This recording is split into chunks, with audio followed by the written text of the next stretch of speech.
Bonjour, alors je vais vous poser une question. Avant de cuire le riz, le rincez-vous? Souvenez-vous du premier confinement, la ruée vers les pâtes, le riz et le papier toilette même. Aujourd'hui, je ne veux pas vous parler de ce dernier, mais du riz. La question est importante. Rincez-vous le riz avant de le cuire? Lorsque vous préparez du riz, le rincez-vous dans une passoire avant de le faire cuire? Le riz pose deux gros problèmes en termes de santé dont les populations asiatiques, grandes consommatrices de riz, souffrent pourtant très peu, car elles le rincent. Je sais que la plupart des gens ne le font pas. Pourtant, vous devriez acquérir ce réflexe, c'est important pour votre santé. Saviez-vous que le riz est hyper pollué à l'arsenic? L'arsenic naturel ne pose pas de problème pour la santé, car il est métabolisé par l'organisme et éliminé par les reins. C'est son emploi sous forme inorganique qui est toxique. Il est utilisé dans les pesticides et fait partie des métaux lourds rejetés par l'industrie chimique. Son accumulation contamine les sols et les cours d'eau.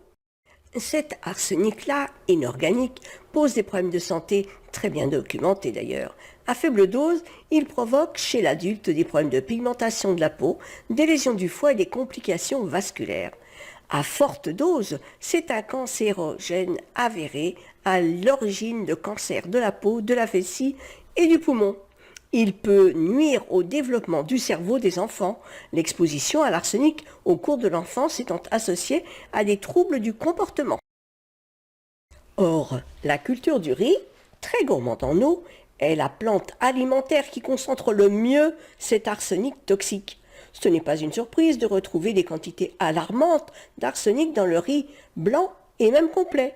Les produits bio contiennent du sirop de riz comme édulcorant, comme dans les barres céréalières, les biscuits et même les pots pour bébés qui ne sont pas épargnés. Mais alors, comment réduire l'arsenic toxique du riz? Vous devez rincer votre riz avant de le cuire. Rincez le riz jusqu'à ce que l'eau soit claire. Puis, après rinçage, faites-le bouillir dans une grande quantité d'eau. Plus la quantité d'eau de cuisson est importante, meilleure est l'élimination de l'arsenic. Vous aurez besoin de bien plus de 4 volumes d'eau pour un volume de riz, comme il est toujours préconisé sur les paquets. Ce n'est pas suffisant. Avec 4 volumes d'eau pour un de riz, on élimine seulement 15% de l'arsenic, alors que de 16 à 30 volumes d'eau, on passe entre 77 et 86% d'arsenic en moins. C'est super, non? Ces opérations sont gourmandes en eau, bien sûr, mais elles sont nécessaires. Et aussi, évitez avant tout le riz produit aux États-Unis, le plus riche de tous en arsenic, suivi par ceux produits en Europe et au Bangladesh. Les riz thaïlandais, chinois ou indiens en contiendraient beaucoup moins. La Chine a d'ailleurs imposé des taux maximum d'arsenic dans le riz, ce qui n'a jamais été fait en Europe. Enfin, évitez les produits transformés, et en particulier ceux contenant du sirop de riz ou de la poudre de riz. Malheureusement, la pratique est courante dans l'industrie du bio.